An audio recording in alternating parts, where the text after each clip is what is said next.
Swati, I'll just be sharing my screen for a few minutes.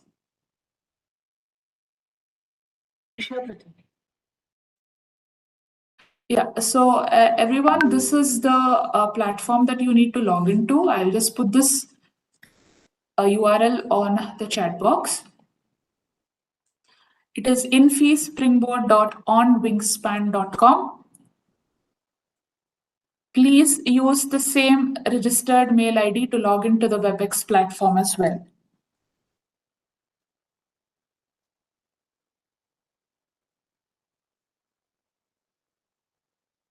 And this is how you log in. If you have already registered, I'm sure most of you were a part of the walkthrough session. So please put in your credentials, your registered mail ID, and your password, and log into Infosys Springboard platform. Swati, you want me to give the link now or at the end of the session? How do you prefer?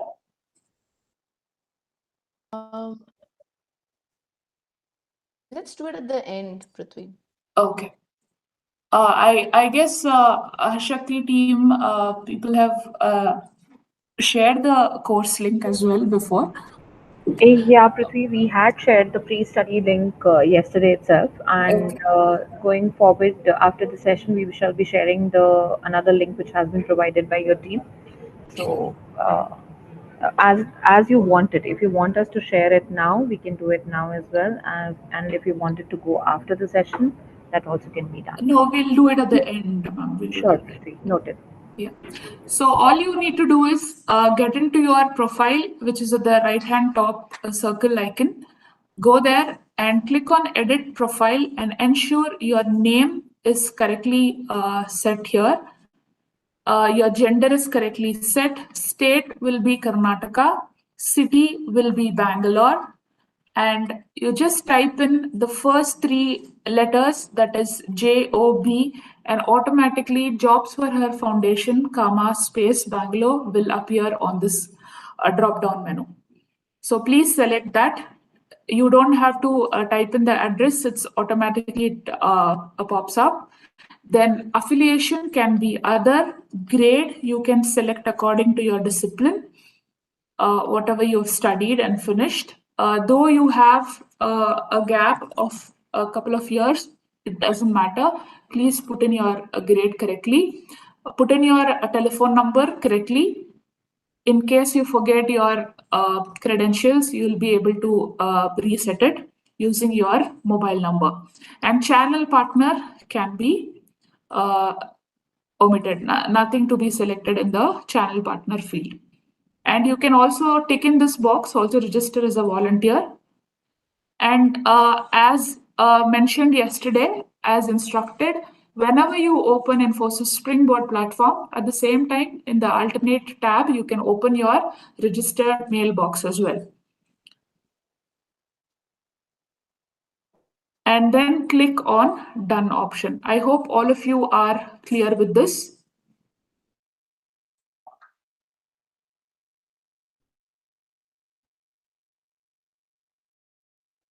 It doesn't matter whether you are starting your career now, you have taken a break, you want to begin all over. It doesn't matter. All of us are learners here. So let's take this session seriously, and always please keep a pen and a notebook handy so that you can make notes of whatever is being told during the session, please. And if in case in between you have any questions, you can post in your questions on the chat box so that it does not interrupt the flow of the session. And the facilitator Swati is going to address it at the end.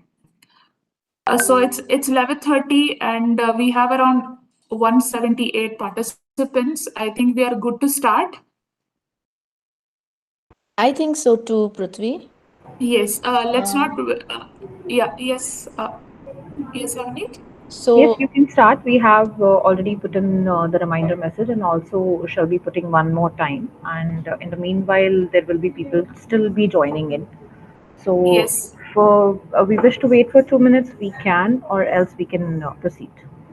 Okay, we'll just give 2 more minutes. It's a Yeah. humble request to please join the sessions on time because it's we are giving importance to time as well as the facilitator who has been who's going to deliver the session. So please be sincere to time and stick to the time of the session.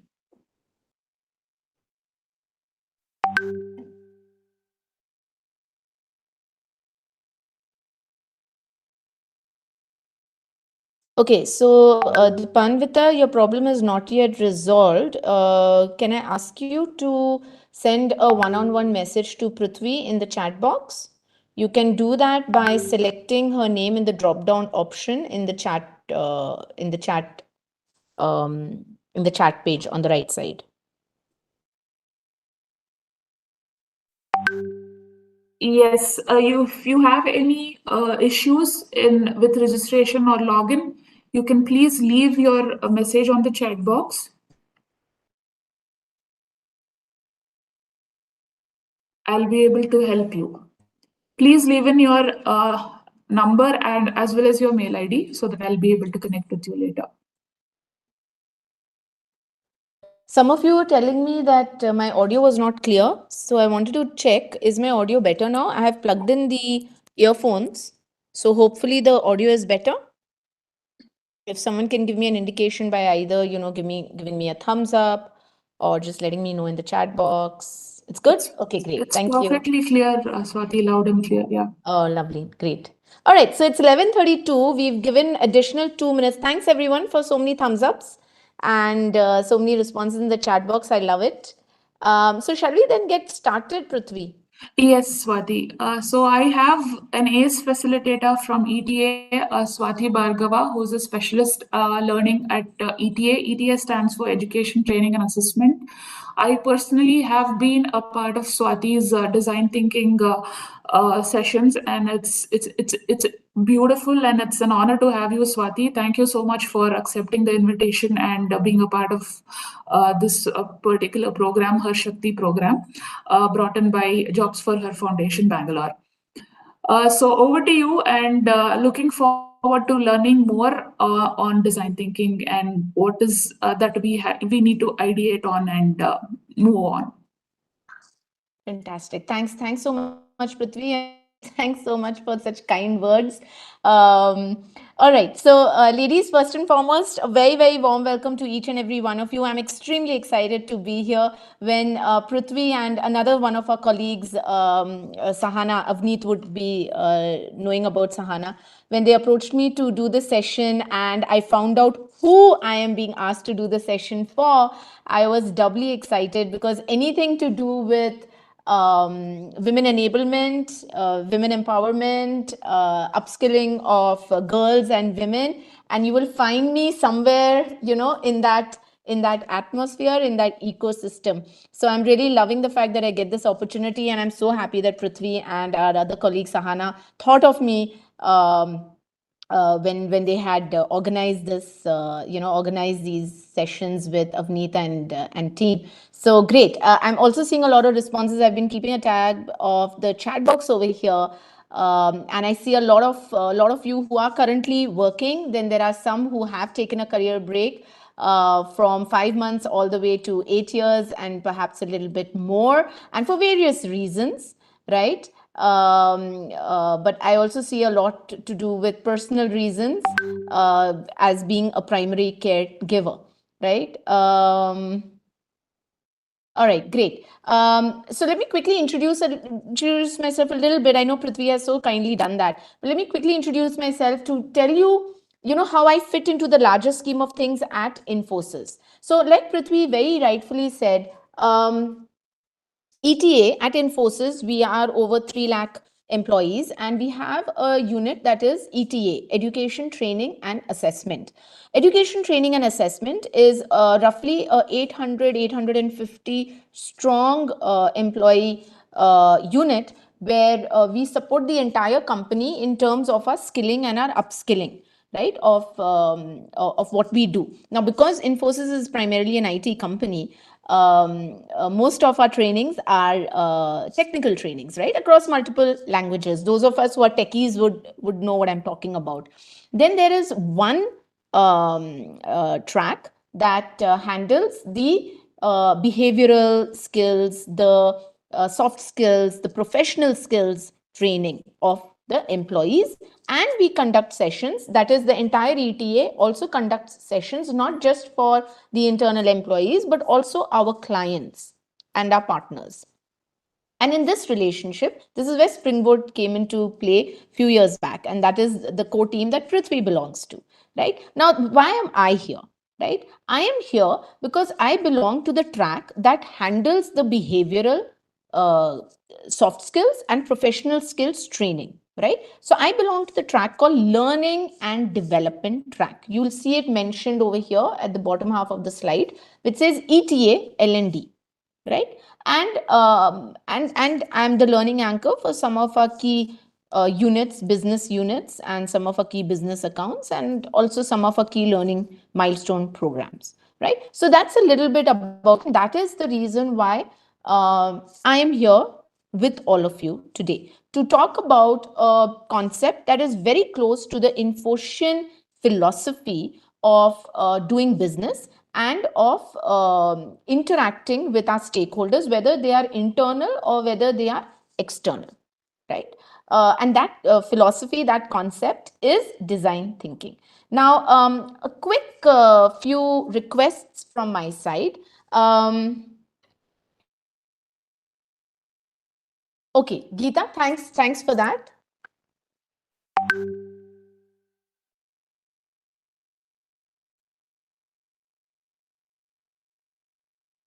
Okay, great. Thank you, Asta. Okay, so a couple of requests from my side. First and foremost, can I ask you all, if for those of you who have queries relating to certifications, relating to completion of the course, etc., can I ask you all to select Prithvi's name in the chat box, right, where there's a drop down option where you will see everyone written. Just select Prithvi's name on it. It says Prithvi Bangalore Adiseshahi, right? Please select Prithvi's name and direct the question to her one-on-one.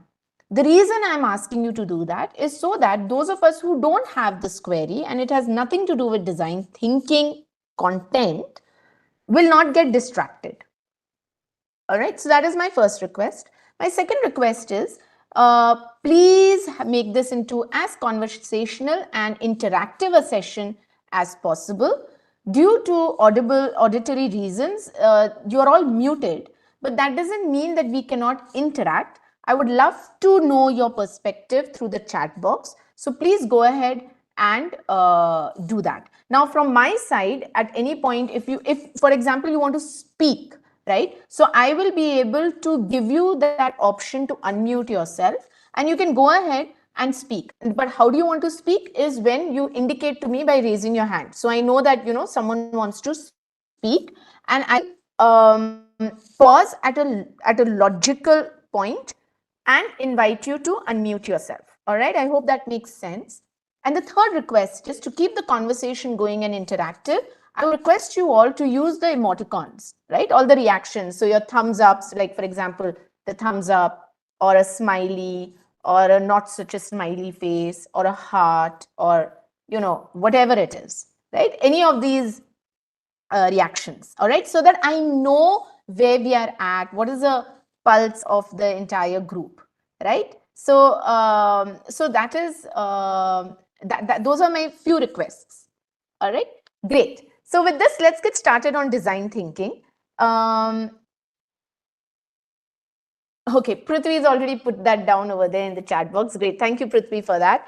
Okay, so let's start with a very, very rudimentary question. And I always start off with this because let's build it up, right? Why jump into something right from get-go? I don't believe in diving into the deep end unless it is absolutely necessary. I don't think the situation calls for it right now. Okay, so someone has raised their hand. Was it accidental? I think it was accidental. So there's a difference between raising your hand and giving me a thumbs up. If you want to say yes, give me a thumbs up. But if you want to ask me something, then raise your hand. All right. So Vanishri, you have raised your hand. I hope, okay, go ahead. Do you want to say something, Vanishri? Was an accident. Okay. Samata, was that also an accident? You've raised your hand.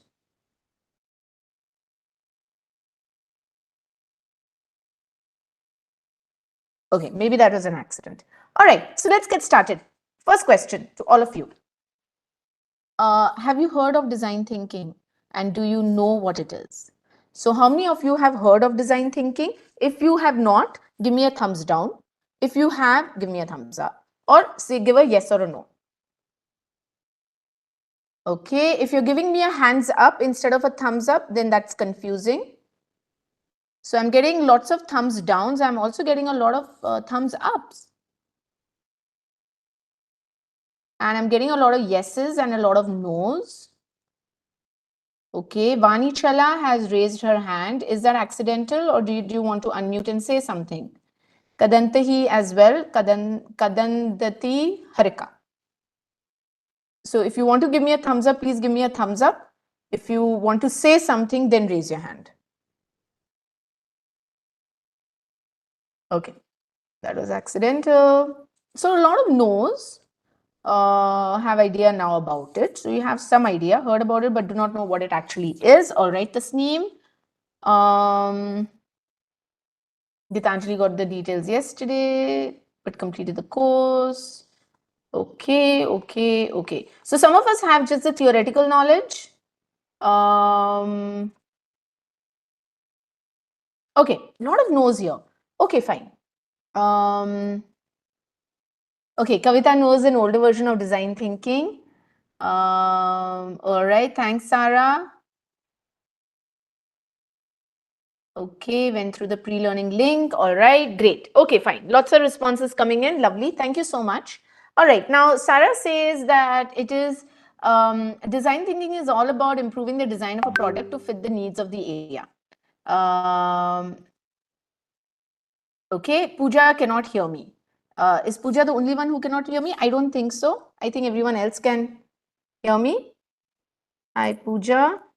Can you please check your audio settings? The rest can hear me.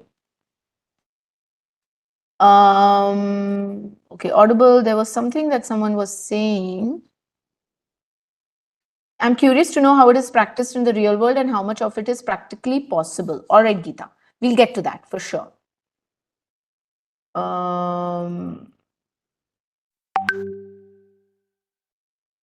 Okay, so Janani says, oh, can't hear you, ma'am. Okay. Prithvi, can I request you to just let them all know to check their own audio?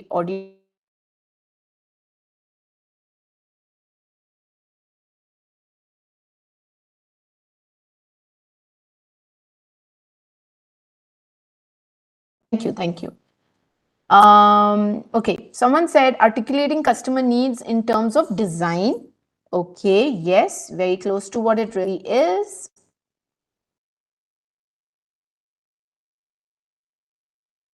Harshit, okay, so Ranjita says design thinking is a process of thinking on customer-centric way to understand and fulfill the needs of the customer. All right.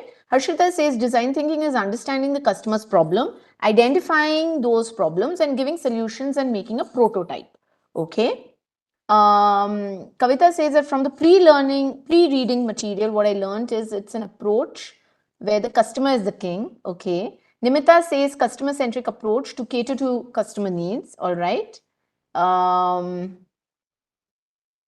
Ayish says user-centered designs. Okay. Speedy says identification of actual problems of the customer and delivery of suitable solutions.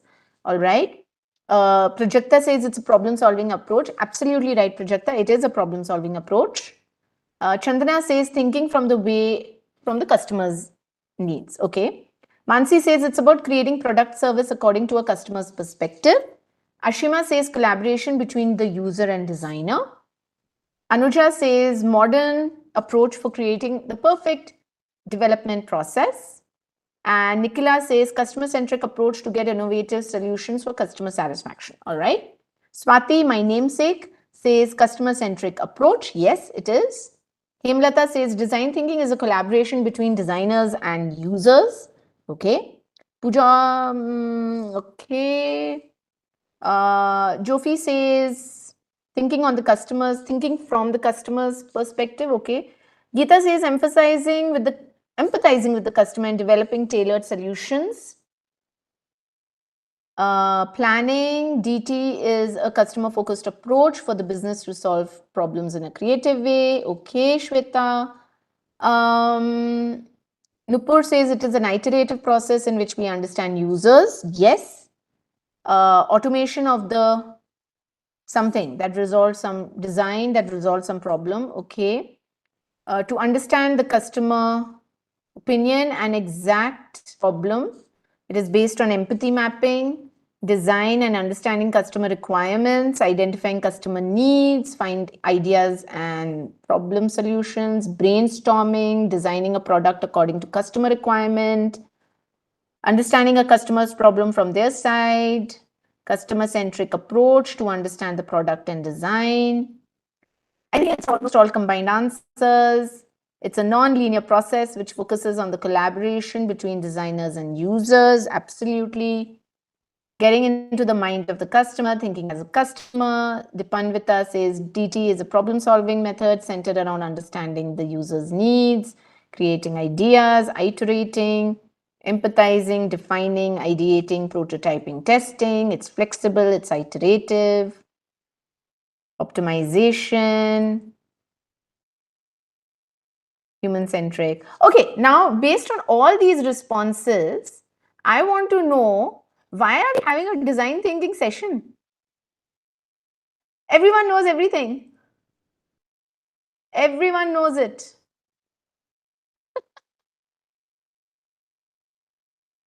Everyone knows it, which is great. So it's going to be very conversational, all right? This is not going to be one of those lectures. It's going to be very, very conversational. You went through the videos and you got an idea. Okay. Credit goes to pre-learning. There you go, Prithvi. Credit goes to your team. You want to know more, Priya? What do you want to know? All right. Let me then do this. Let me then do this. Since a lot of you have gone through, the material. Do you have any questions specific? Do you have any specific questions? You want to know how it's useful? Let's dig into it. Okay. It is this session, Geeta? No, who asked this question? Vidya. So Vidya, this is a generic design thinking session. Want to know the actual usage in the industry? Methodology, prioritizing. Want to know the actual usage? What would like to know in which level of the project design thinking is implemented? Okay, it can be implemented from scratch. How practical is the approach? Do all companies follow these steps? Understanding the unarticulated, want to know actual usage. I can't hear, okay, you can't hear me. Want to know actual usage. How different is role in corporate design thinking process?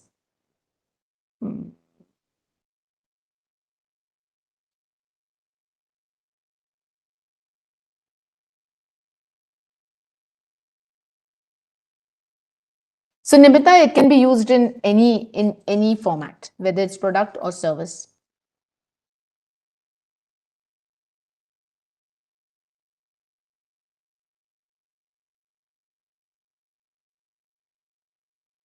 Okay, how is it different from SDLC? I have a doubt. The responsibility of business analyst. Hannett, I would say that depending on the portfolio and the profile that the BA has, as far as I'm concerned, this is a conversation that everyone should have. Now, please understand one thing. Let's start off. Let's take a pause from design thinking. Okay, let's take a pause completely from design thinking. I want to know How many of you have worked in an agile project earlier?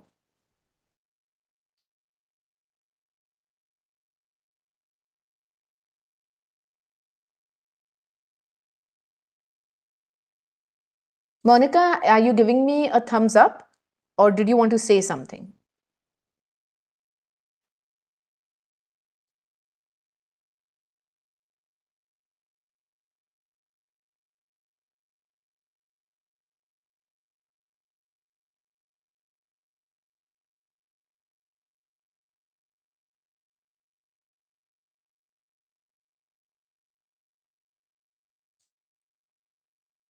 Okay. So I'm getting a lot of responses. Many of you are telling me that I have worked. Many of you have told me that no, I have not worked. And um, I also saw someone's response saying, I don't know what an agile project is. All right. So let me first go back to the basics. Okay. In an IT company, what we normally have been following for decades now is something called, and please make a note, like Prithvi had requested you all to do it. Please make a note of this.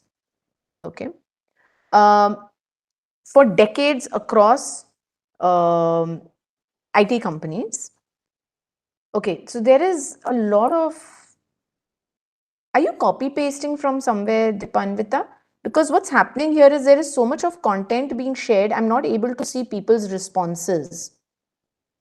Yeah.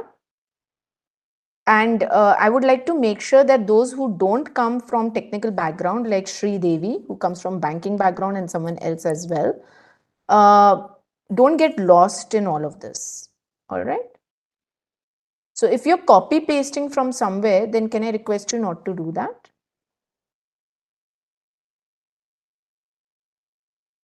Yeah, a lot of people from different backgrounds. Okay.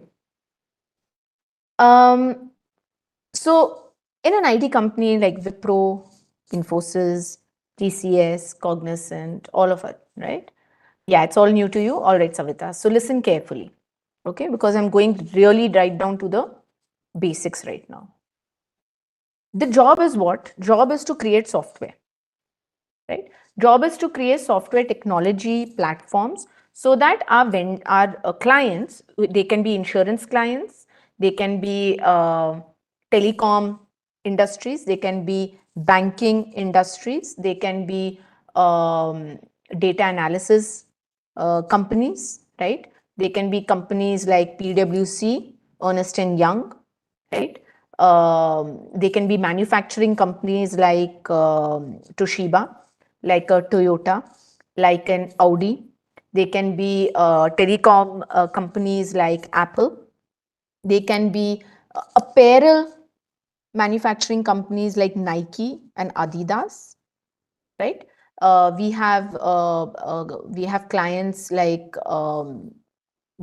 petroleum companies like British Petroleum, right? Energy based companies that handle natural resources, or energy based companies, right? That are semi governments, right? Yes, healthcare, absolutely, right? So who are our clients? So what are they doing? They are basically using software that companies like Infosys develop. Now the question is, how do we develop this technology, right? So there is something called the waterfall model. You can call it the waterfall methodology also. Okay. What does the waterfall methodology do? Essentially, it is a project management method. Simple. Where every development activity is conducted in a very linear, sequential manner. Step 1, step 2, step 3, step 4, which means that every activity is conducted only after the previous activity is fulfilled. Each step, each phase of development depends on the closure, on the deliverable of the previous phase. So far, are you all with me? Give me a thumbs up if yes, give me a thumbs down if no. So far, all with me? Okay. Now, in this waterfall methodology, where it is sequential, where every phase cascades downwards, you have software engineers, techies, who are working in every phase, right? So, for example, you will have first you're approaching a client. You bid for their deal. You pitch for it. You get the deal. Great, right? Now, so your salespeople have done that. The salespeople will come out with a proposal, right? Which is to do with all the, the clauses, the deliverables, the agreement, all of that, right? So all that happens. Now, all that is done. Now it comes to software development, the actual software development, right? So now the real techie team will come in. The techie team can be all the way from a junior who is fresh out of college to a very senior person of 20, 25, 30 years. The systematic structure of the software development life cycle. So someone had put down SDLC, software development life cycle. I'm putting it down in the chat box for all of you. Okay. In the software development life cycle, you will break it down into phases. You will do the planning. This is a software required based on the needs articulated, right? How do we now? Now the next phase is organizing the resources, organizing the hardware required, organizing the people required, organizing the finances. Then you have the design stage. What does design mean? Design is designing that particular software. What will it look like? What will be the various back-end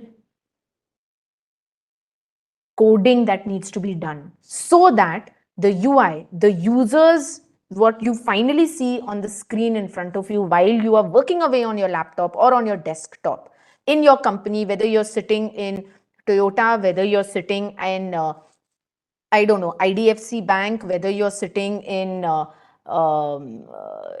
Nike company, wherever you're sitting, what you're actually working on, the software you're actually working on, Infosys has created that, correct? So the back-end planning of it, the UI of it, right? Yes. So that part is your designing and then testing. So you have testing teams also, whose only job is to test for bugs, test whether it is working or not, test whether there is an error or not, test whether it needs to be redone or not. So the waterfall methodology is an approach, is a process used by software development teams as well as product development teams. Now, along the journey in the last 15 to 20 odd years, there's another approach to software development that came about. It's older, it came around mid-90s. But to the Indian market, it has come only in the last 10-15 years. And therefore, Sneha, you can make notes because I'm still on the first slide. We have not even started design thinking yet because so many of us don't even know what the basics are, right? Which is fine. We are a mixed group over here. We are not all techies. I'm not a techie, right? So we are going back to the basics. Now, in the last 10-15 years, a new approach to developing a software came about in the Indian market, because of which a lot of clients said to IT companies such as Infosys that, oh, you know what? I've heard this new approach is better than waterfall methodology. I want my project that you are working on. I want my project to be done based on this new model. What is it called? The techies over here will know the answer to that. What is the new model? Absolutely. It's the agile framework, the agile model. And as the name suggests, it's all about flexibility. The basic mantra of agile framework is flexibility. So like I told you about waterfall methodology, where it is very linear, very sequential, you will go to step 3 only when you have accomplished step 1 and step 2, which is very structured approach. In agile, you don't follow that structured approach. It is a software development approach based on iterative development. What does iterative development mean? Very simple. All these are big jargons. I'll just simplify it for you and me.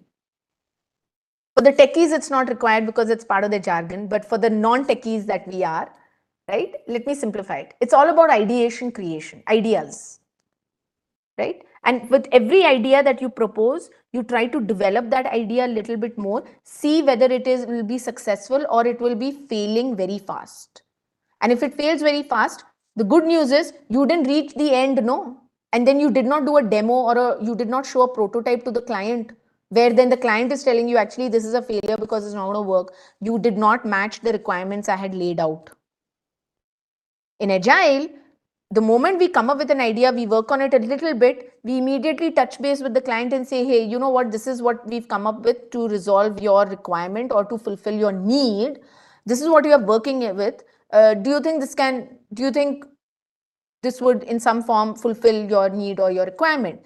When the client comes back with a response, whether it's yes, great, no, it won't. So you know immediately whether you have failed early on in the stages. So therefore, you do not have to spend the next 3 months of your time, effort, and the company money on working on something, which eventually after 3 months, the client is going to tell you, you know what, it's not really aligned to our needs or our requirements, which waterfall methodology used to do.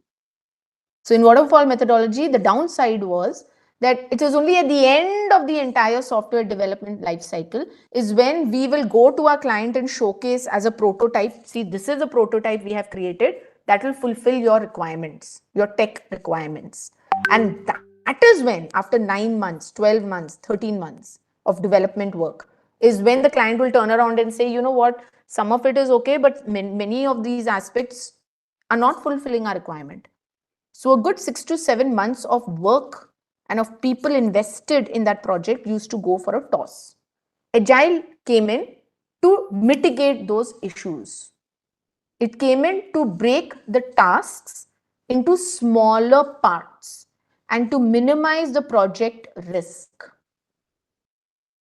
And the stages of Agile are different from waterfall methodology, but let's understand that it is an iterative development process where with every incremental progress, it is developed on an idea, it is taken to the client and quickly told within a couple of weeks that is this the right path or not. If it's not the right path, we can quickly undo the work and start again.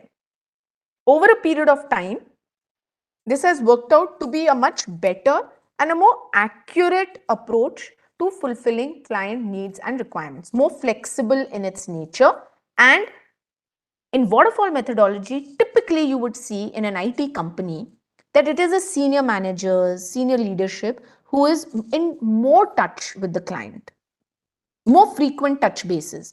The juniors, the actual team members who are working on the software development, or rather who are doing the software development, they are not really in touch with the clients. It is the seniors and the managers. But in Agile, you will see that the entire atmosphere is where the team members are encouraged to get in touch with the client side and be in contact with them on a very regular and on a very frequent basis to reduce the psychological distance between us as the creators and designers and the client as the actual users of that technology. I'll take a pause here. I've said a lot. Are you still with me? Still with me? Still with me? Still with me? Yes, yes, yes. Okay, great. I'm also seeing a couple of private messages over here that are being sent only to me, and you're absolutely right. It saves time, it saves money in the long run. Yeah. Nimita, no, I would not say that it is a waterfall model at the beginning, because prototyping in the beginning in itself is a sure shot way of looking at failure right at the beginning. Yeah. Now, so all this we know. Now, waterfall methodology, agile framework. This is what IT companies are all about right now. Okay. Thank you, Ramya. All right. So now let's look at another concept called design thinking. You will realize during the whole process of design thinking, and when we get into the concepts and all, that it is reminding you of waterfall methodology and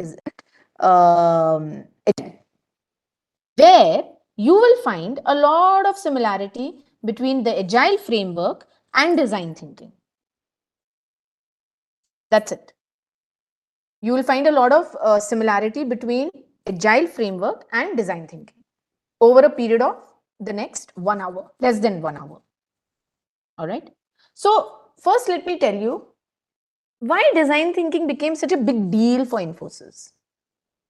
And why is it that on the Springboard platform, we want design thinking? Before you get into any of the other technical trainings, why is it that the Springboard team, Prithvi and the rest of them decided to first introduce all of you to design thinking? Because it is a way of approaching problems and coming up with solutions. Back in 2014, 2015, we had a different CEO. Currently, the CEO of Infosys is Salil Parekh. At that time, our CEO at that time was Vishal Sikka. Those of you who are familiar would know. Vishal Sikka came in from SAP, another company. He was a huge fan of design thinking. And when he came in, one of the first things he did was he went out and he met a lot of clients and interacted with them, to find out how are things between them and Infosys, and is there anything that we need to do better, etc., etc. So that was initially what Vishal Sikka went and did. Now, during these interactions with multiple clients across the board, across regions, geographies, and industries, everyone said that, yeah, Infosys is great. We're doing, we've got a great collaboration with them. All of that is nice. But there is one thing that was a common critical feedback given to us. That was that, Infosys is really good and all of that, but you come across more as service providers rather than business consultants. You come across more as order takers rather than business partners, providing us with expert technical support. Yeah. So Vishal Sikka then turned around and thought to himself, okay, this is the feedback given to us across the board. What can we do about it? Hemlata, we are still on the opening slide. So when he started asking around what can we do about it, etc., etc., a thought occurred to him that, what? The one thing that can really help us is design thinking, where we no longer are only order takers or only service providers, but we are also perceived as business consultants. And he was a huge fan of DT, design thinking. He came from SAP, which follows the design thinking framework. And then there are a few others like Facebook as well. And in 2015, 2016, 2017, Vishal Sikka wanted entire Infosys to know what design thinking is.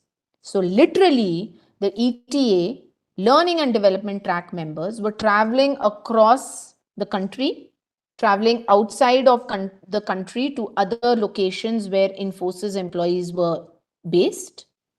And we were training people on design thinking, so that the perception of Infosys is no longer that of being an order taker and a service provider only, but also as a SME business consultant. And that has worked wonders for us across domains, across units, across industries, across projects. So we really, really stand by this concept. That is why Prithvi and team even decided to start off your learning journey with design thinking. Now, many of you have gone through the videos and the pre-learning material, right? I want to ask you this. How many of you have also how many of you are familiar with the Jane Chen story? Jane Chen.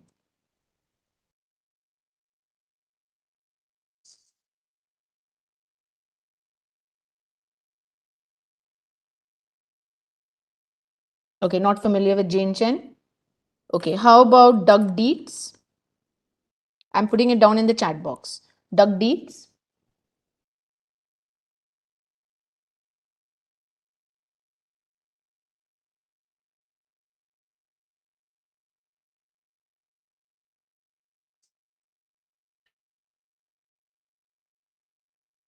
Okay, all right, all right.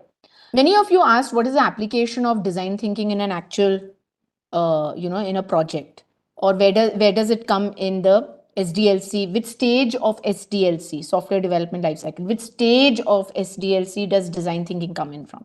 What is the practical usage, practical application? Lots of people put that in the chat box. I was seeing that. Yeah.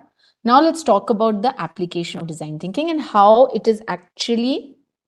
What is the flow of it? I'll share it with you through two stories.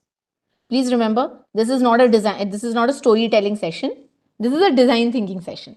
But I'll tell you design thinking through storytelling. Yeah, Sarah, absolutely. Yeah, everyone? Okay. Jane Chen was an individual. She was a student. Okay. So there is Stanford. Design thinking, by the way, is a concept that has been copyrighted, patented, and copyrighted by Stanford School of Business. All right.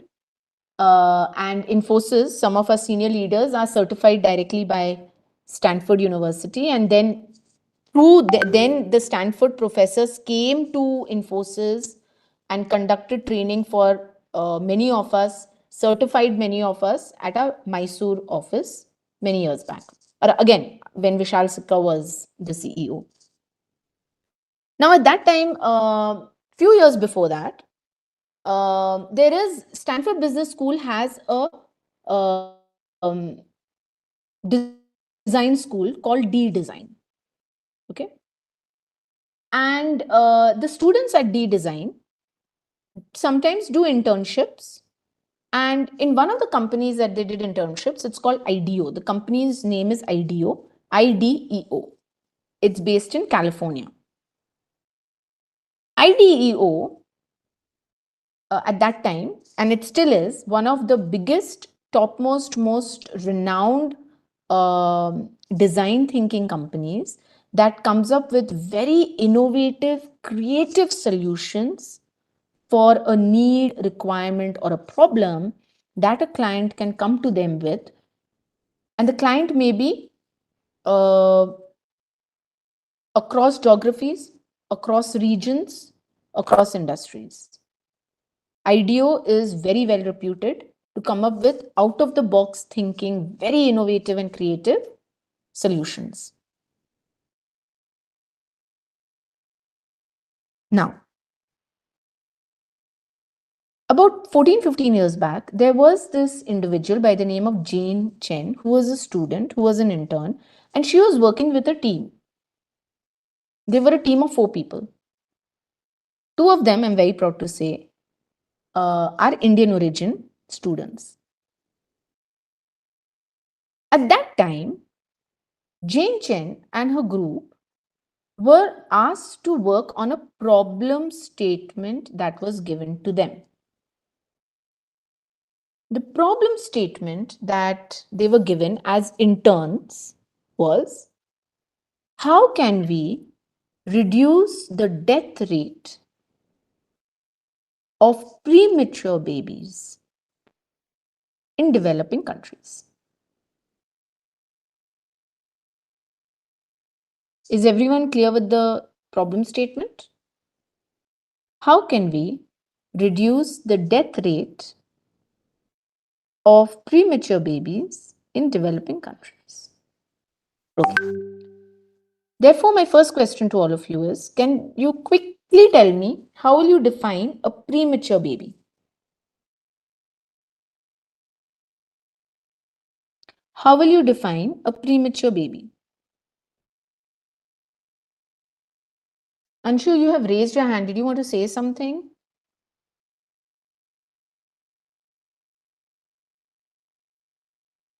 Harika has also raised her hand. Anupama has also raised their hand. You want to say something, please let me know. Okay, let's see. Not 9 months, born too early, weight is less, born before full term, preterm, born before the expected number of weeks, before 9 months, which was not completed 37-week cycle, born before 7 months, born before 8 months, less than required growth, who's not fully developed, 7th month baby, 37 weeks born, 36 weeks, born, yes. Born with slow development, has not developed to its fullest functionalities. I'm a preemie, born in 7 months with less weight. Rehana, this is not being recorded.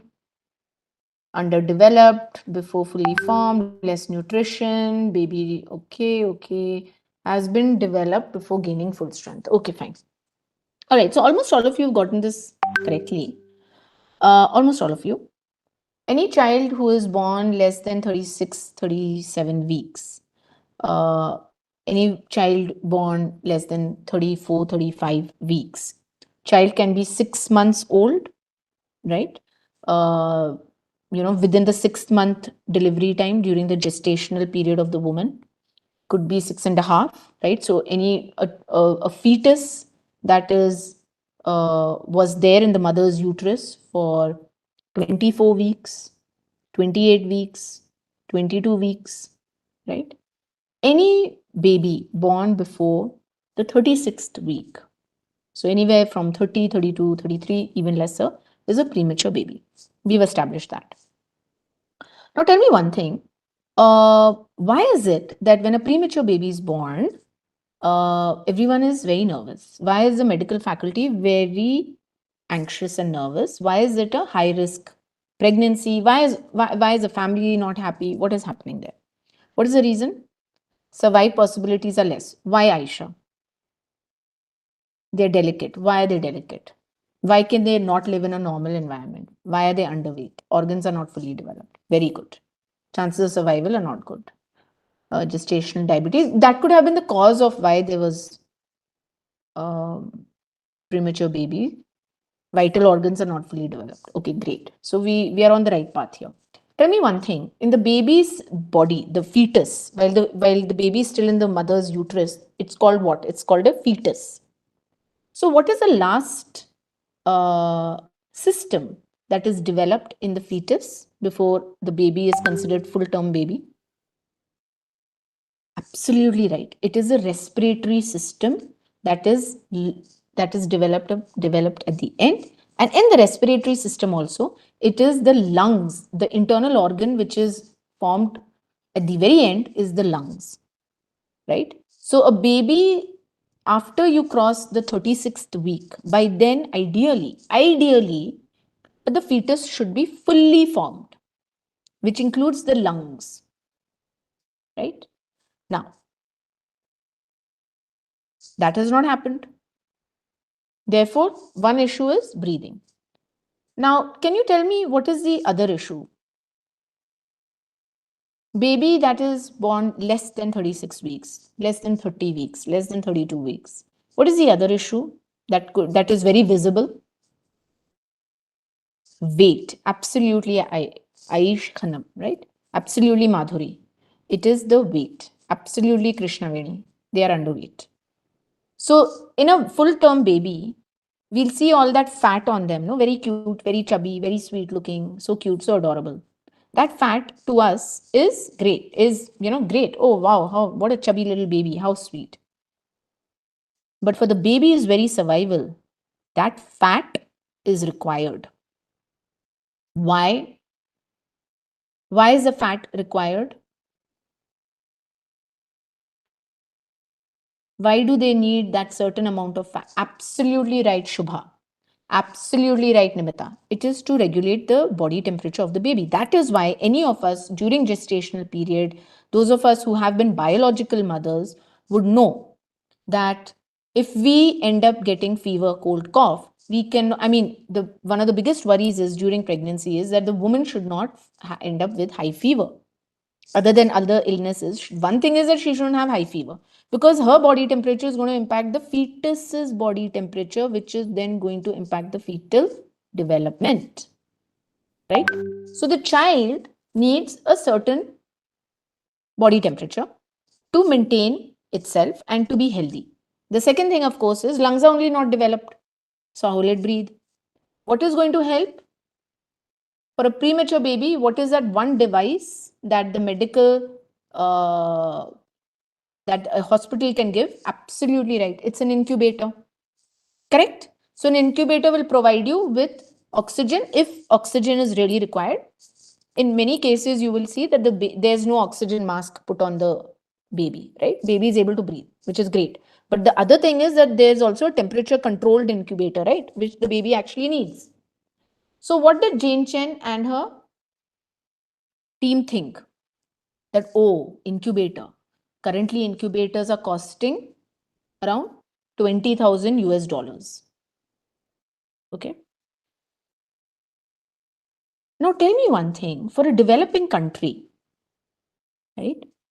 In those days, can you guess which developing country could have had the highest rate of premature death rates? Those of us who already know the story, can I request you not to put it in, because this is a conversation, right?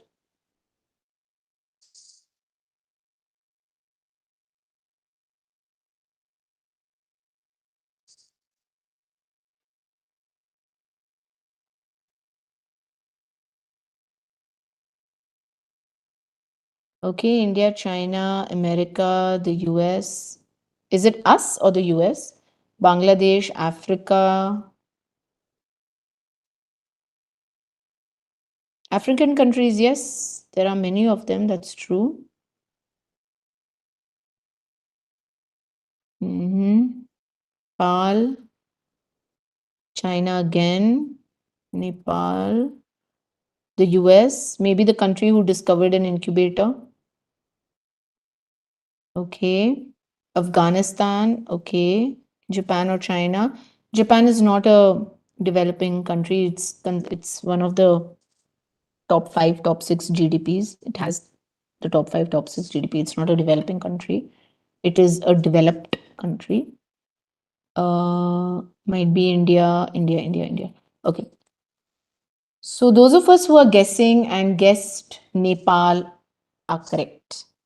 Those of us who are guessing Nepal are absolutely correct. Unfortunately, Nepal had the highest death rate of premature babies. So now Jane Chen and her team realized that, okay, fine, an incubator costs a bomb. So clearly they don't have the budget because they're an underdeveloped country, right? They don't have the economical bandwidth to be able to afford incubators. That is why the hospitals perhaps don't have incubators. So, what will we do? Let's make a low cost incubator for them, right? So, what did they do? Now, this is what Jane Chen looks like. Okay. From Jane Chen, this is the incubator. We all recognize that this is an incubator, correct? All of us recognize an incubator. Now, based on this incubator that costs such a bomb, so expensive, they decided let's make it economically possible, viable for the Nepalese government to afford an incubator, because that seems to be the problem. They may not be even having enough incubators. Let's make a low cost incubator. Okay. From here, they ended up creating a prototype of a low cost incubator. So this is the low cost incubator prototype that Jane Chen's team came up with. Now, around this time, they were like, you know what, we are dealing with Nepal. We are dealing with a very critical issue in Nepal, and we haven't gone there yet. So why don't we, visit Nepal? We've never been there. So around this time, they went to Nepal. And they went to some of the big cities like Kathmandu, Pokhara, etc. And when they went there, they experienced a big shock when they visited the hospitals there. What do you think they noticed in those big hospitals? Any guesses?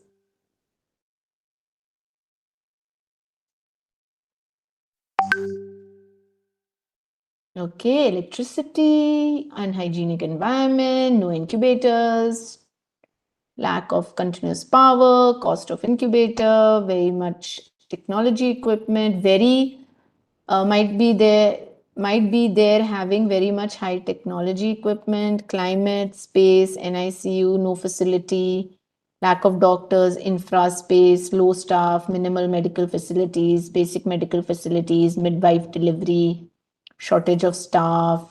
Okay, very poor condition of medical equipment, the women giving birth is less than 18, lack of infrastructure, power disruption, lack of technology, less infants from interior place. Okay, good guesses, all good guesses, lots of good guesses. You know what shocked these people? The shock was that these hospitals did have incubators, and they had a very large number of incubators. But what they also noticed was that families were walking into the hospitals with premature newborn babies, with mothers who must have delivered that same day or just, very recently. But the incubators remained empty. So after observing for a few days to figure out, what's going on, they have enough incubators. Clearly, we were wrong. It's not like there's a dearth of incubators. They have enough and more. So what's going on? And these people come in after 1 or 2 days. We see the same family walking out. What is going on? So then they ask the medical faculty that what's going on here? That is when they learned a huge lesson which they would not have been able to understand sitting in California. I'm seeing a lot of you giving very good guesses here. Lack of awareness, lack of training, lack of knowledge, home birth, they weren't functional. None of these is the right answer. Superstitions, money, lack of trained technicians, good guess over there. People don't want to use due to religious reasons, design problem, electricity, price, rural area, maybe scared, lack of awareness. Very good guesses coming in. Very, very good guesses coming in. not good doctors, not surviving till the hospital. Yeah. Lack of knowledge. No, I'm talking about families and children who survived even when they had reached the hospital. Okay, lots of guesses coming in. Shall I tell you what the actual reason was?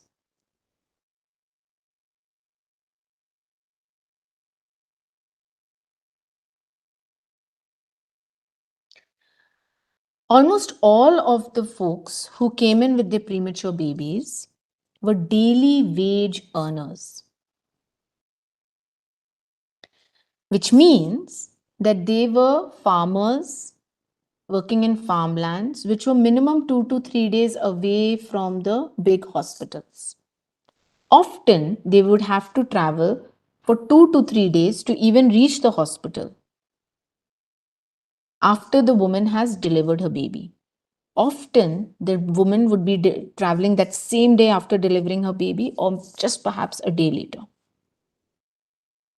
Now, because they're daily wage earners, please understand this. Every day they are away from the farm, they lose their wages, correct? And often, it may not just be their first child. They may have other children back home who they have had to leave behind. They have other family members also who they are supporting financially. So, one day's loss of wage for both the father and the mother, the husband and the wife, is a huge hit on the family income, correct? It will take them 2 to 3 days to reach the hospital. Now, in the hospital, minimum 15 days, they are going to keep the baby in the incubator. Then another 2 to 3 days to travel back. Can you imagine? 7 weeks, 21 days gone just like that, 3 weeks gone just in that. 3 weeks of daily wages. So now the situation was where they would tell the parents that, you know what, we need to keep the baby here for 15 days. These people would have a huge issue. So then they would be like, we can't afford to have a baby here for 15 days. So then the medical faculty even started telling that, you know what, we understand your concern and your issue. You go back to your village. We will take care of the baby here in the incubator. You come back after 7, 8 days. Don't come back before. We will take care of the baby. Don't worry. Tell me one thing. Which mother is going to leave her newborn baby in the big city in a hospital without her, without any other family member? No one, right? So they would say no. And they would say, no, it's okay. We'll take care. We've taken care of the other babies also. We'll take care. We can't leave our baby here all alone. So then they would take their babies back. And if you remember, many of us must have seen it by now, or we may have at least seen a photo. You remember the tea estate, coffee estate workers, the women, they're working, plucking away at the tea leaf, coffee leaves, and they have a baby tied at the back. Yeah. So in many of these farming cultures, you'll see the woman with her baby tied at the back, right? Yes. So this was the idea of taking care of the baby. High altitude, cold place, premature baby. What are the chances of survival? So this was the unfortunate truth that Jane Chen and her team realized only when they reduced their physical distance from United States of America, California to Asia, Nepal. They reduced that physical distance. Sitting there, they wouldn't have understood any of this. Nothing to do with technology, nothing to do with capability, nothing to do with affordability of the Nepalese government, everything to do with the socio-economic situation of those parents. And so, the original problem statement that was given to them, how can we reduce the death rate of premature babies in developing countries, was now changed. They had to go back to the drawing board and they realized that the low cost incubator is pointless. It was a waste. It did not fulfill their need. In fact, the problem statement in itself needs to be re-looked at and redefined. Because what we thought was the problem, we assumed the problem was high cost incubator, low development country, low affordability and viability. That is the actual problem. That was never the problem. So then they went back to the drawing board and they redefined the problem. And they came up with, how might we help the mothers keep their newborn babies warm until they reach a hospital in cold places like Nepal? They re-looked at the problem statement in itself and they redefined it.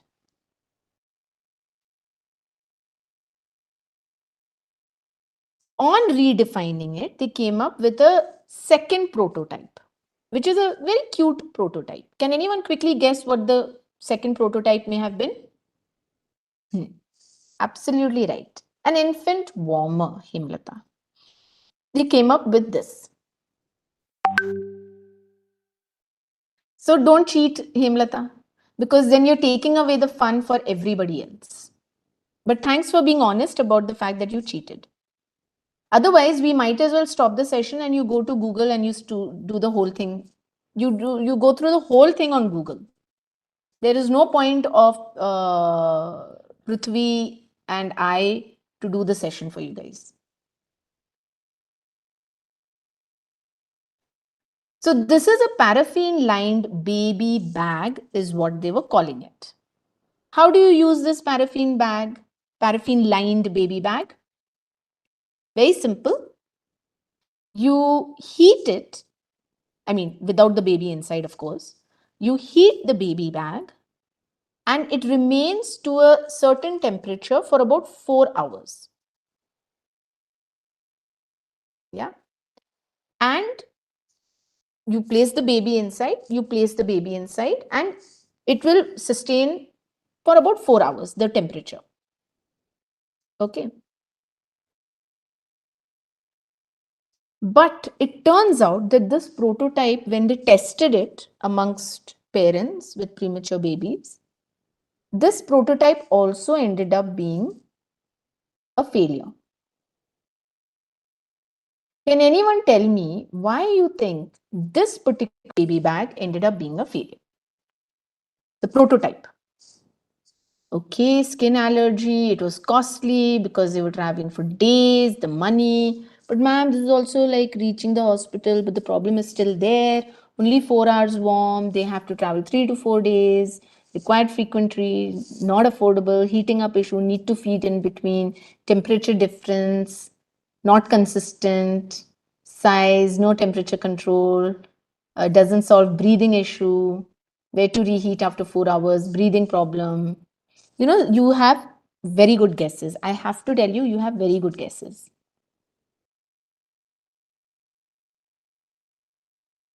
I'm still seeing a lot of responses coming. I'm looking for the right one.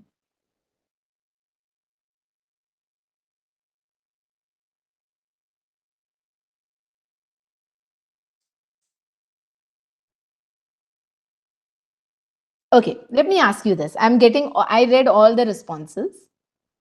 Let me ask you this.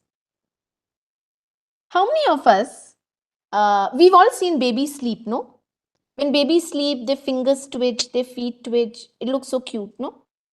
Even we move around, right? When we are sleeping, our body moves, right? Of course, it doesn't look cute on us. It looks cute on the babies, correct?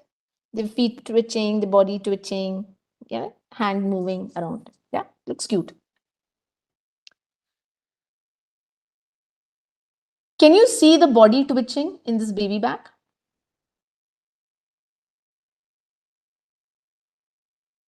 Can't, right? Baby's covered up till here.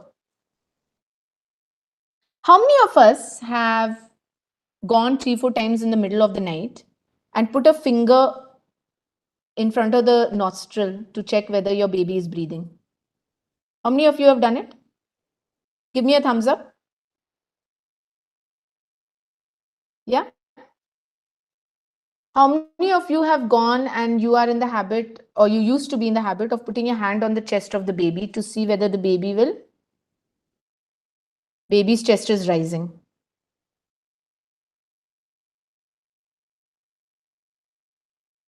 Swaddling is the swaddling is the original way of taking care of a baby. Absolutely. Swaddling is a very good thing for a baby, also for the joints. You all done it? Can you see the chest go up and down in this baby bag? No, right? Ladies, this was the problem. This is why the prototype failed. They were not able to see the baby move.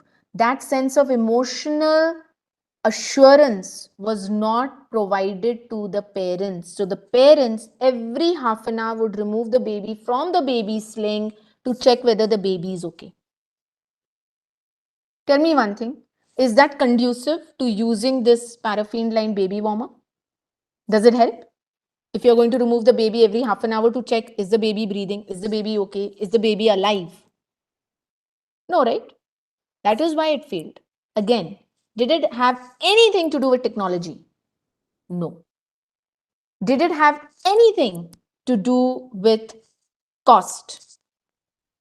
No. It had everything to do with a mother's, with a parent's instinctual concern and fear for the child's life. Basic, is my child breathing or not?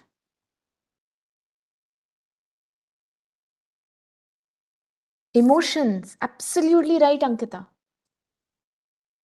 Again, something that Jane Chen and her team would not have understood sitting over there in California. So, first it was a socioeconomic constraint, then it came down to emotions. Please remember, these are illiterate, disadvantaged people, daily wage earners, very, very poor people who don't have access to knowledge, education, technology, rational thinking, logical thinking. So then they came up with another prototype of the baby pouch. It's also very cute. They came up with this. Now, the image that I'll show you is that of the final prototype, which is currently, in use in maternity hospitals across India. I believe in Tamil Nadu, those of you who are from Tamil Nadu or who live in Tamil Nadu may be familiar that some of the maternity hospitals there, by default, they give a kit with the mother when she gets discharged, right? And it's called the Embrace Baby Pouch. This is the Embrace Baby Pouch, which is a final prototype where you can see more of the baby. Yes, so cute. Now here also, let me tell you, just before this final baby, this final version, there was another version to it. That version had a digital display of the temperature. So much like the paraffin line baby bag, what they did was they had a digital display that showed you heat up this baby pouch to whatever, 37.2, 37.5 degrees or 98.6 degrees temperature, whatever. And for the next few hours, the baby pouch will be nice and warm and it will keep showing, that digital display will keep showing the correct temperature. When the digital display starts to reduce the temperature starts reducing is when you remove your baby, reheat the baby pouch and place your baby inside, right? Simple. But guess what?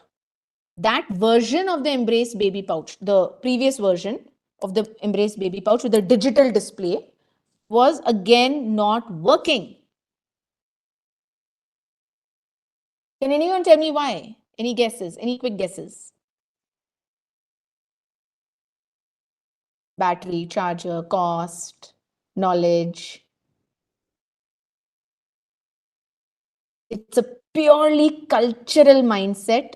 That's all I'm going to tell you. Temperature is not accurate, education to read the device, illiterate people, lack of power, lack of education, maintenance, machine on a baby, sensors, current issue.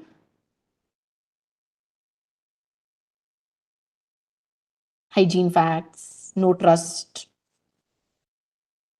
cannot touch the baby, radiation, ease of carrying, scary for illiterates, not natural, inadequate charging. Very good guesses, very good guesses. No doubt, very good guesses. I'll tell you the real reason.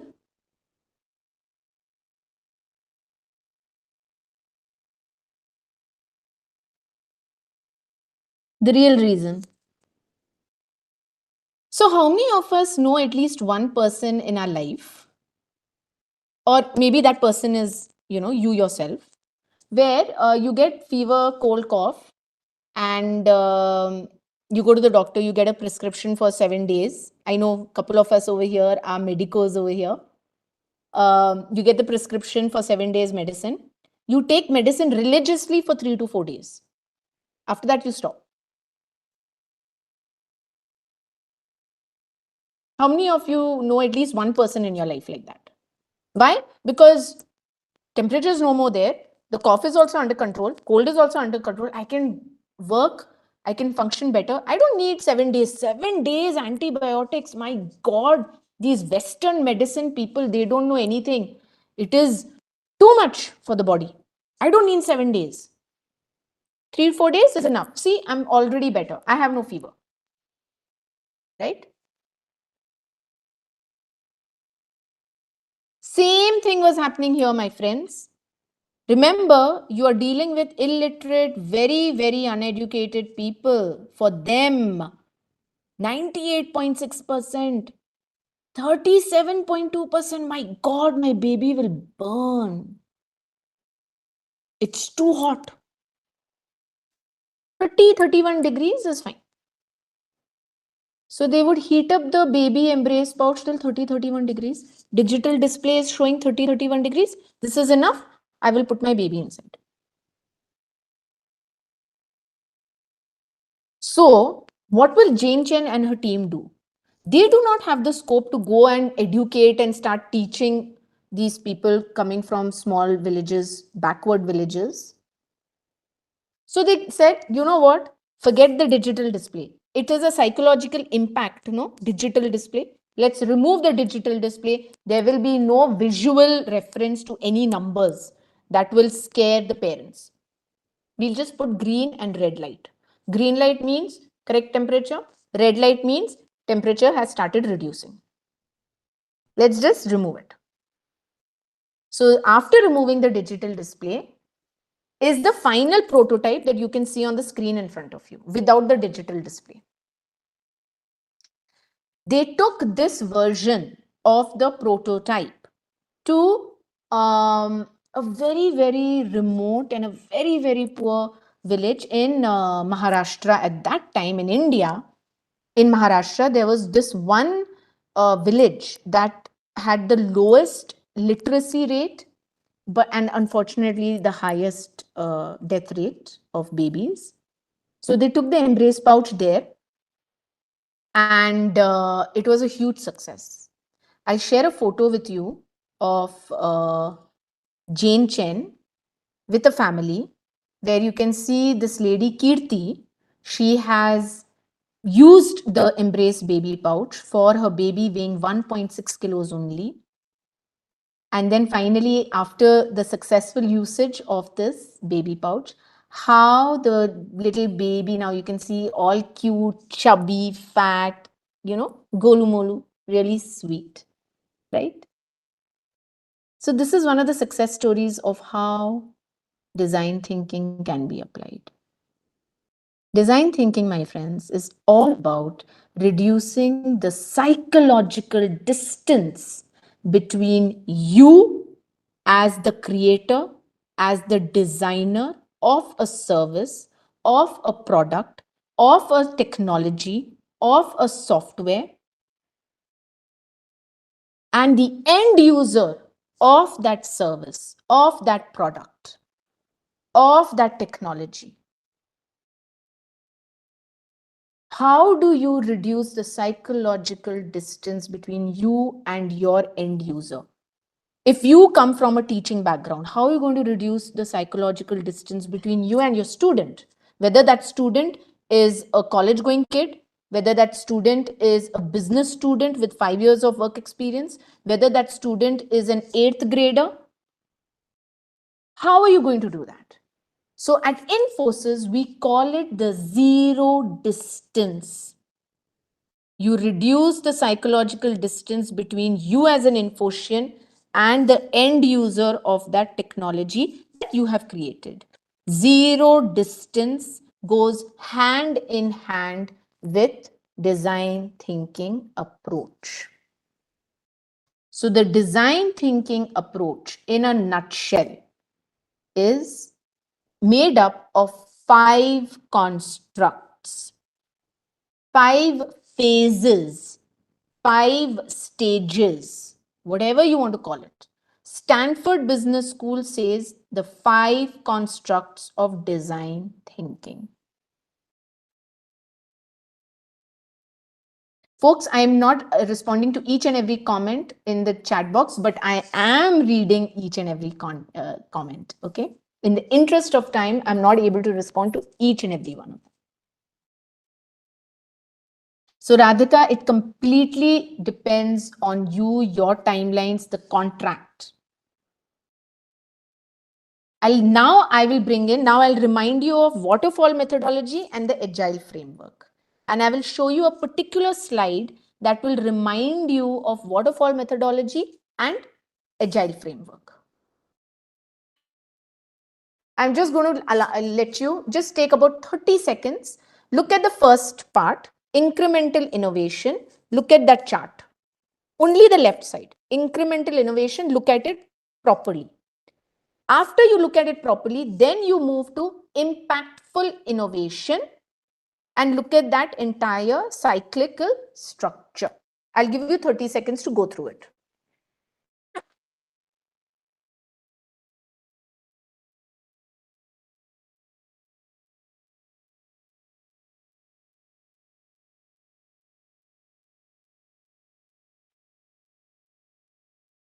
So for those techies, you would be able to figure out that you're not able to see it clearly.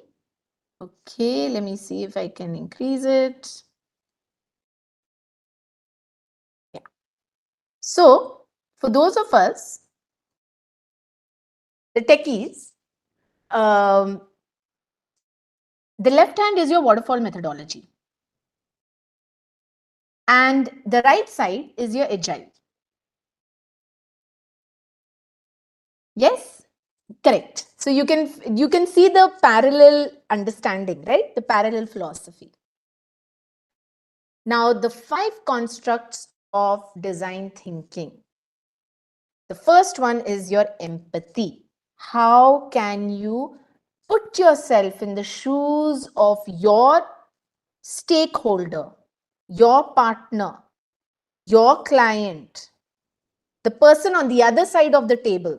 Someone said over here, I think it was Aisha who said, I'm a maths teacher. So your student, your patient, how can you put yourself in the shoes of the other party to truly understand their needs and their requirements?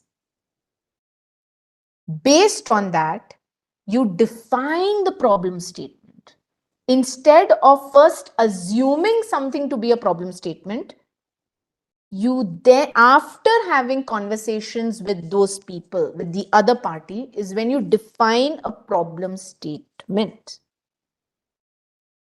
And after that, you come up with various ideas, suggestions, creative thinking at its best.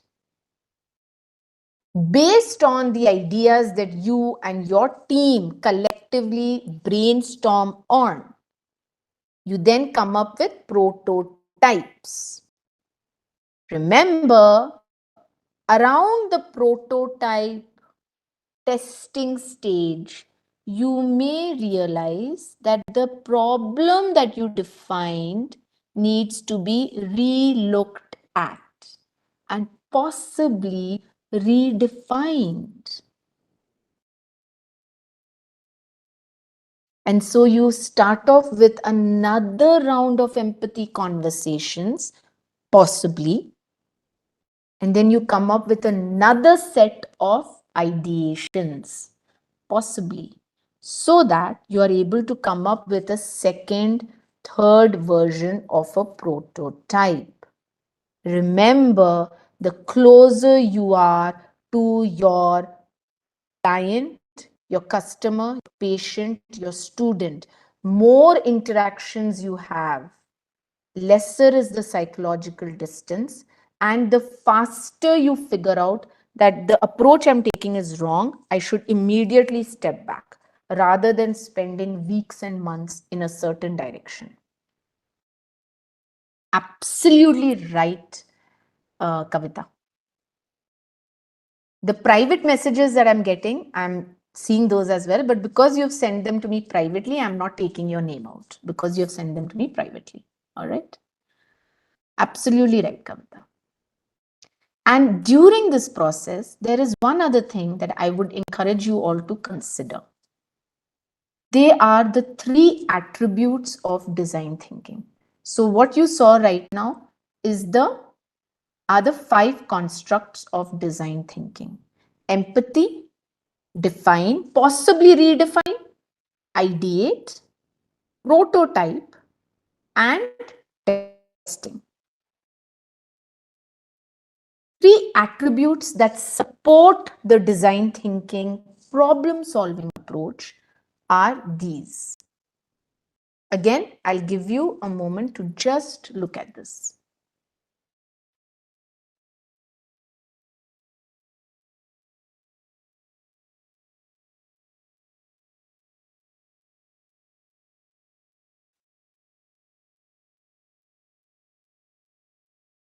I've got a question from someone. It's a private question saying, is design thinking same as agile?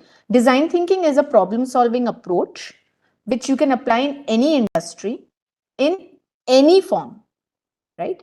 Agile is more specific to product management, project management, specifically more in terms of process related and process development and software development related.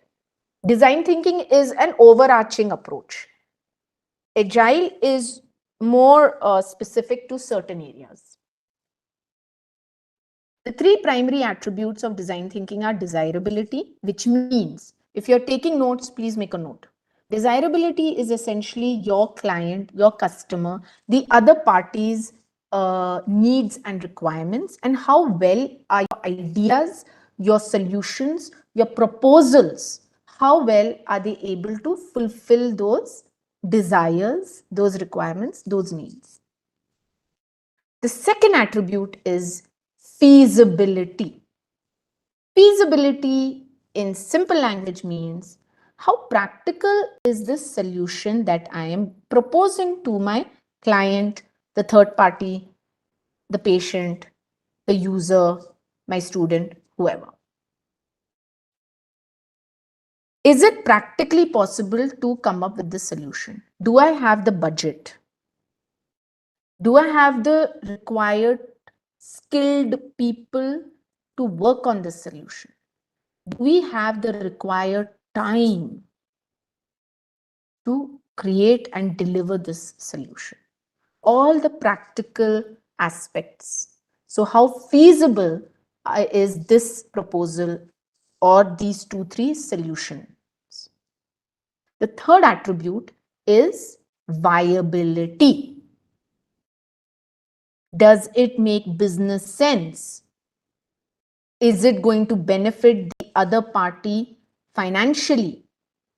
If I'm in a company, I am not here for philanthropic reasons. I'm here for revenue generating, profit generation, correct? So is it going to add to the company's profit and loss account? Is it going to make sense on the balance sheet or not? Right? So how viable is this solution from a money perspective to both parties, me as well as the other person? If I am taking tuitions in Sanskrit, then the effort that I'm putting in, the time that I'm putting in should be worth the tuition fees that I'm quoting. And the student should feel that the fees they are paying is worth the effort that I am putting in and the time and effort they are putting in for Sanskrit tuitions. So that is where, so good question there, Hemlata. At the prototype stage, you will then, at this point, when you're showcasing the prototype of your product or your software to your client, at that time, you will also be talking about all the costs involved. That is one way of figuring out how viable it is. That please remember, when you create that prototype, it is your own senior leadership that will vet the prototype before taking it to your client. Internally, they will do the checks, no? Is it viable for us?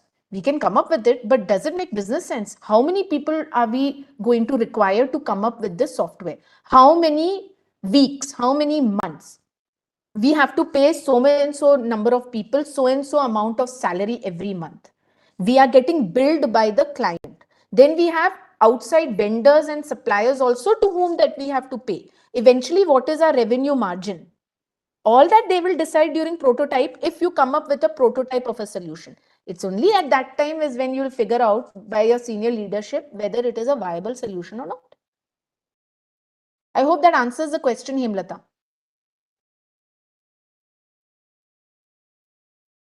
So I have another question. Who handles the design thinking role in the project? Is it the business analyst? Not necessarily. Ideally, there is no one role. It is you having a conversation with you as a team, having a conversation as a team with your clients.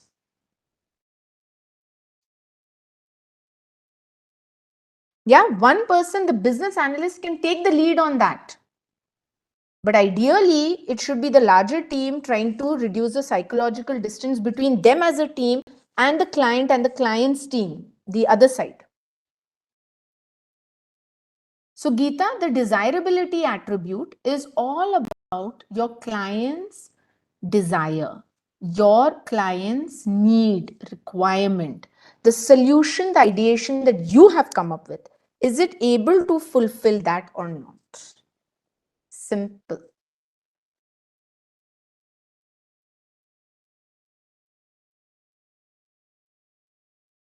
Yeah. So, Prithvi, it is also exactly 1 o'clock. And I'm a little conscious about the time here. So, you let me know. Is Prithvi with us right now?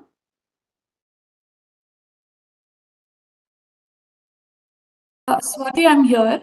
Actually, the session is still 1 o'clock, but since we had initially started 10 minutes later, you can continue for Can another. continue? Okay, fine. Yeah. All right. As So long I'll be as then answer we are all interested in listening to the session, so I'm sure participants are too.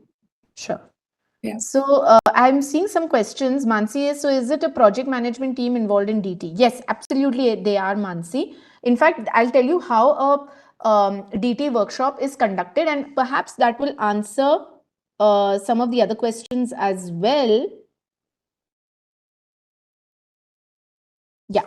Okay. So the way a DT workshop is conducted over here at Infosys is suppose we have about in a team, we have let's say about 25 people. Excuse me. Okay. About 25 people are there in the team. The manager says, you know what, we've been having certain issues and we need to deliver something to the client and we're not able to figure out how to go about it.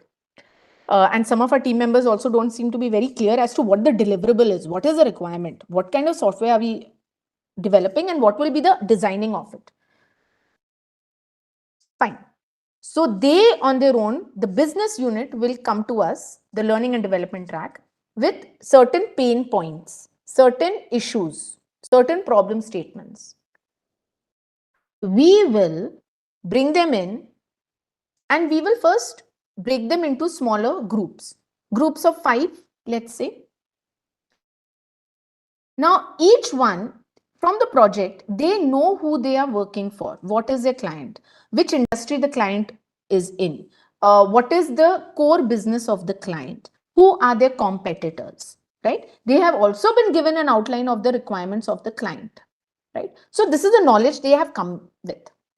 What we do is, in the smaller groups of 5, we say out of the 5 people in one small group, one of you will behave like you are the client. The rest 4 will do a role play where you are from the Infosys side. And that one person is from the client side. So now you are going to do a role play. And similarly, the other 5 groups will also do the same thing. In the other groups also, one person will be client, the other 4 will be, from the Infosys side. So it will be like a role play. We will tell them, for the next 30 minutes, you will do an empathy conversation where the 4 of you from Infosys will have a conversation with that one person pretending to be from the client side, to understand what their business is, to understand what their core revenue generating sources are, to understand who their competitors are, to understand what the market trend of their industry is, to understand what their needs and requirements are, to understand the challenges they're facing when they're dealing with their own end users and their own client and customer base. So you, from your side, are trying your level best to put yourself in the shoes of that proxy pretend client. That is your empathy conversation. So in practical application, folks, this is the way we will do it. Based on that half an hour, 40, 45 minute empathy conversation, that is why, Kavita, we are having multiple iterations and multiple rounds of empathy conversation. Of course, bias is coming in. But because there are 4 different people asking you 4 different type of questions in just one group, forget the remaining 5 groups. That is where you are multiplying that one conversation with another 5. Often after 30, 45 minutes, they come back to us saying, Swati, the initial problem statement that we started the workshop with, actually, we may have to redefine it because there were certain aspects that we didn't even think about. Yeah. And so often we redefine the problem statement. And then we move on to the ideation stage where we encourage them to, and this is, let me go through this, where we encourage them. So this is your empathy conversation. And let me also tell you, it could be either only an internal team workshop. Often we have clients visiting the Infosys offices, whether it's Bangalore, Pune, Hyderabad, Gurgaon, wherever, right? Jaipur, Chandigarh, wherever. So when they are visiting our offices, often they themselves suggest, can we do a workshop with all of you? We can collaborate and, discuss our pain points together. How can we do that? So many a times our business people, the internal business folks, come to us saying that, clients are visiting for 3-4 days. Can we have a full day design thinking workshop wherein the clients will also be part of the workshop? We are like, very good, bring it on. Now, instead of that one pretend proxy person pretending to be the client, right? We actually put the client in that place. We say that, okay, about 20-25 people from our side will attend the workshop. From the client side, about 4 or 5 of you are going to come, right? We are going to split the group into 5-6 groups or 4-5 groups. And from the client side, those 4-5 people, we will ask them to be spread across one client rep for each group. Therefore, a true empathy conversation can take place.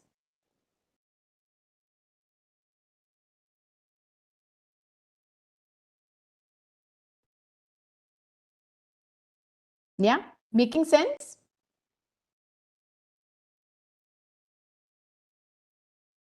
Making sense, no?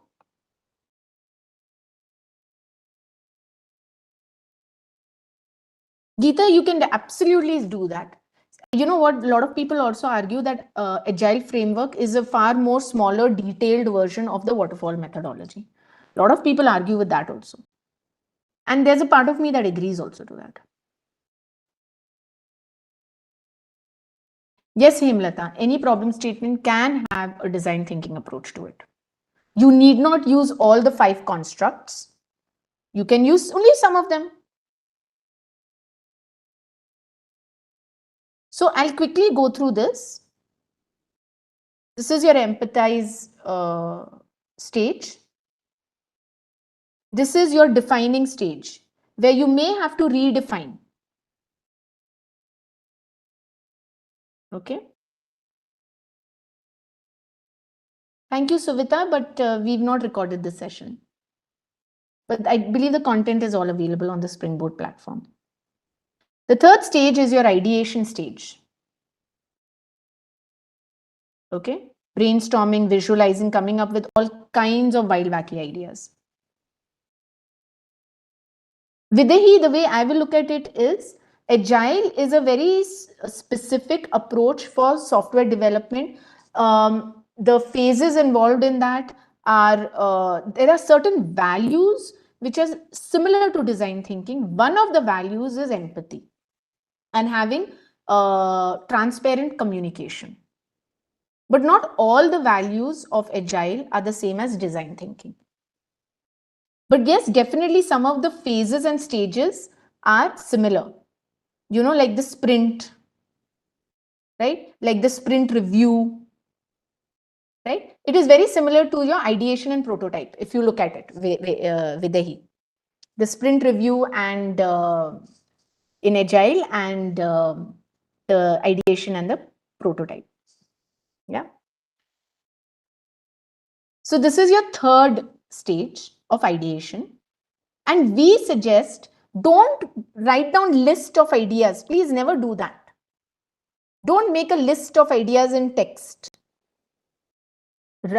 Draw doodles, sketches, because visual animated illustration of an idea stays in your mind for far longer than bullet points.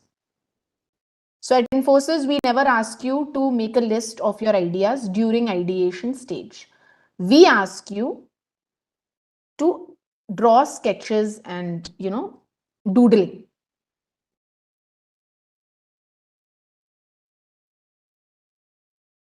The fourth stage is your prototype. And as you can see, cost effective, constant feedback, quick iterations. All these 3 go back to your 3 attributes. Desirability, feasibility, viability. Desirability, the feedback will give the feedback will give you an idea of whether it is fulfilling the requirement or not. The feasibility is all about viability is all about cost effectiveness, right? Quick iterations is all about your feasibility. And the last one is your testing stage. You show them the prototype, you test it, you let them simply test your suggestion, your idea, the solution that you're proposing. Then you see how well it works for them or it doesn't work for them. Is there still a gap between what they need and what you delivered? Is there still a gap? So let me go back. Lots of people are asking me for the second slide. This is your second slide.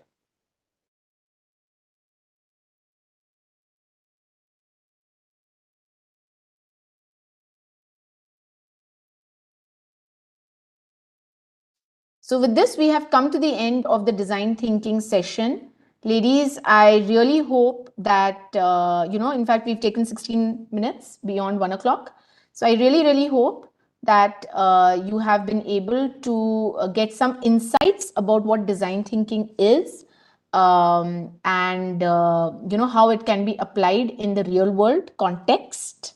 It's not just software development, it's not just for an IT company, it is for any industry, because trust me, we at Infosys actually apply design thinking for clients belonging to various industries, various regions, and various geographies.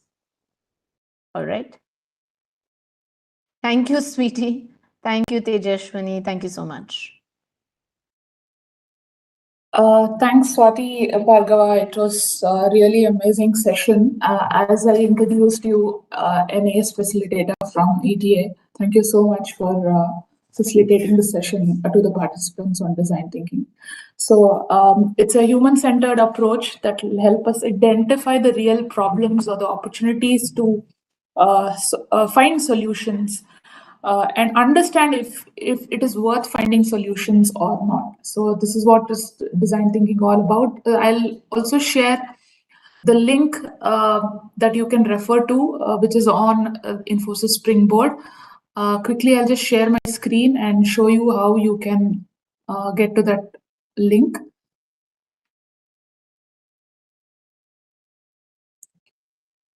Swati also can tell if there are any other learning material they can refer to. Let me share one link with all of you. Just give me a second. I'd love to share this one link with all of you. You will really get an idea of how the company IDEO really applies design thinking. All right. Can I just give me 1 second? I'm going to paste it in the chat box. Okay. Yeah, meanwhile, I'll also let you know how you can get into this particular course material. Once you log into Infosys Springboard, please log in with your credentials, registered mail ID. When you log in, just type in here as design thinking, or you can look up for this particular link, which I'm going to share on the chat box. It's a 3-hour, 31-minute course. I don't think it copied. 1 second.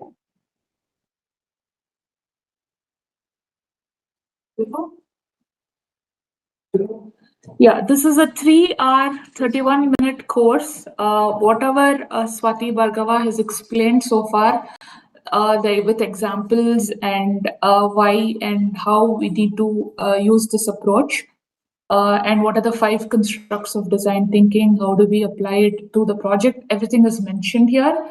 At the end of the course material, you do have an assessment which has 10 questions, which hardly takes 15 minutes. So please go through the course completely, the 3-hour, 31-minute course, and take up the assessment. It's a design thinking assessment, which has 10 questions. You have to complete it within 15 minutes. So if at all you clear this particular assessment with 60% and above, you earn yourself a course completion certificate. And there are, apart from this design thinking course material too, you have a lot of other relative materials with respect to Agile and also with respect to water flow model, which Swati explained. And you do have design thinking other relative courses as well, which you can refer to on the platform. So I hope this is clear to all of you. Any doubts here? In case, suppose you're not able to clear the self-assessment in one shot, not to worry, after 15 to 20 minutes, you can please retry it, okay? And please do not stick to just this particular assessment. There are many other relative terms that you can look in for and you can search and you can keep learning and upgrading yourselves. And one last thing, ensure that your profile has the correct state, city, and Jobs for Her Foundation Bangalore mentioned. This is very, very important. And before even you download the certificate, ensure that your certificate has a correct name set in. So it all depends on how you have set your profile. You will be getting the details. So what you can do is, once you are done with the initially, many participants said they have already completed the course, but they could not find the certificate. Please wait for 24 hours from the time you have attempted. Just beneath the course, you get an option to generate your certificate. So once you click on generate certificate, you will get an option to view your certificate. I'll just show you one quickly. I know it's 1:21, and you all must be hungry as well. Swati, another 2 minutes, not more. Prithvi, shall I exit? Just 2 minutes, Swati. Just 2 minutes, please. Okay. Yeah, so this is the course design thinking. So once you've completed the assessment, the generate certificate appears here. Once you click on generate certificate, you can view your certificate, and if everything is fine, you can download your certificate to your devices. So again, I'm repeating, if you do not see your certificate immediately, just wait for 24 hours from the time you have attempted. And in case, even in spite of that, you had any issues, you can always write to Springboard -support@infosys.com. Please mention you are from Jobs for Her Foundation HerShakti program, which was organized by in collaboration with Infosys Springboard, the subject matter, so that we'll be able to know from where we have got the concerns. So please write to springboard-support@infosys.com. And we request you to complete this particular course work and the certification by the next topic that we come across on AI, which is on May 2nd, which is a Thursday again. So before that, ensure that all of you have completed the course and taken the certificates as well. Thanks again, once again, Swati Bhargava, for an excellent session. I'm sure all of them are happy to be a part of it. Thank you so much for facilitating the session. Thank you, Prithvi. Once again, thanks to all the participants for joining in. Thanks, Avneet and the whole team of HerShakti program for the first session. Next, we'll meet all of you on the 2nd of May, which is on artificial intelligence, wherein we'll be talking about the aspects of artificial intelligence, which is one among them is natural language processing. I think my friend, our colleague Aishwarya had also joined in. Thanks for joining in, and thanks to Sahana ma'am for this opportunity. And thanks everyone. Happy learning, and I hope to see all of you completing the course material as well as getting the certifications. Thanks once again. If you have any questions, please make a note of it. At the end of all the sessions, we'll have one quick doubt clearing session wherein you can clear your doubts in case you have any. Thanks again, Swati. I think I'll just post the link once again, and then we can end the meet.